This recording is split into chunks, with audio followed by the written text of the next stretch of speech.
Hi, in this session, we'll be talking about the restoration of Israel and its implications. Israel first went into exile in 606 BC by the Babylonian army due to her rebellion.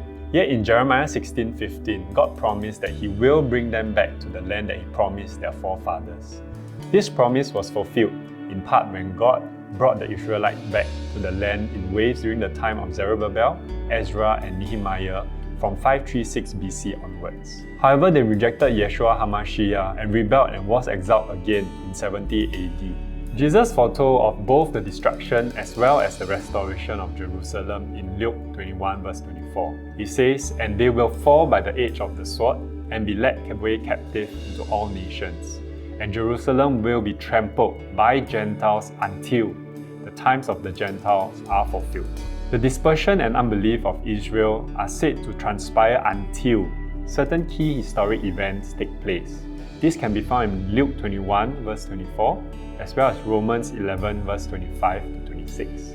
Two of these until events are the end of Gentile domination as well as the fullness of the salvation of the Gentiles. This restoration was already prophesied in Isaiah 11 verse 11 to 12 as well as Jeremiah 30 verse 10 to 11. Amos 9:15 talks about the final restoration of Israel.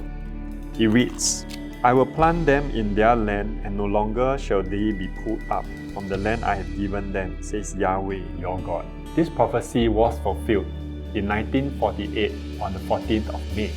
God has a future plan for physical Israel. Her restoration is not a political accident, but a divine accomplishment of God, as seen in Jeremiah 31 verse 38 to 40. So God will intervene to bring about that political restoration before that spiritual restoration is accomplished in Israel. This is seen in Jeremiah 32 verses 37 to 39 and Ezekiel 36 verse 23 to 25. Hence, we should partner with Holy Spirit in praying for the spiritual revival for Israel as stated in Romans 10 verse 1.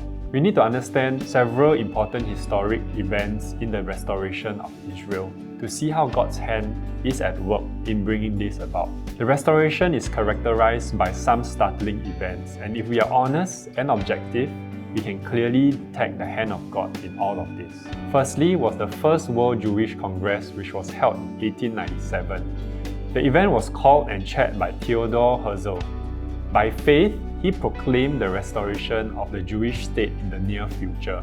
The delegates, which consisted of Jewish people from different countries, also laid out 4 means to achieve the goal of establishing a state of Israel. Next, in November 1917, the British issued the Balfour Declaration, paving the way for Jewish homeland to be re-established in that land. This also increased support for the Return to Zion movement within Jewish communities worldwide. This is also known as the Aliyah.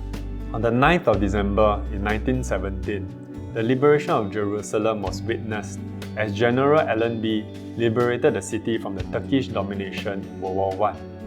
The Jewish people lit their candles to celebrate the Feast of Hanukkah in Jerusalem.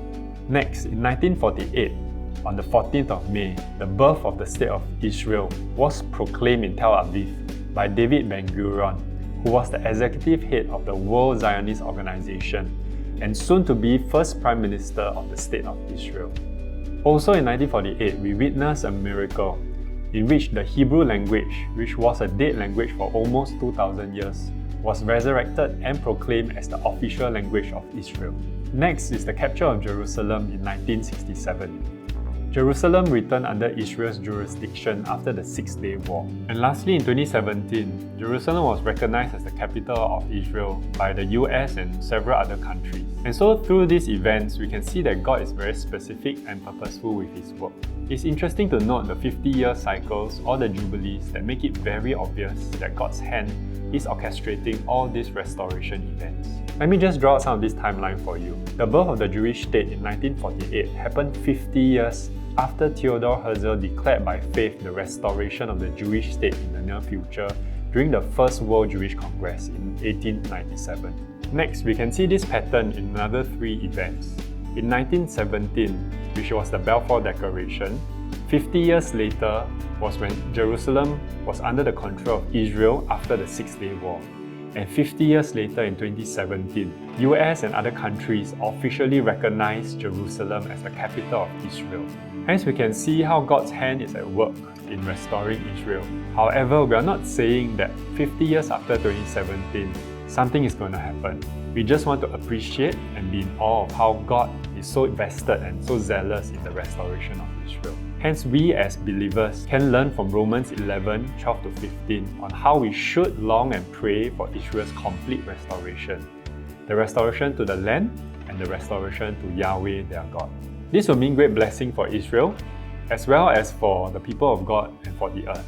So as we see the restoration of Israel happening, there are certain implications for us that we can look out for. Firstly, with the restoration of Israel, we can see the second coming of Jesus is at hand.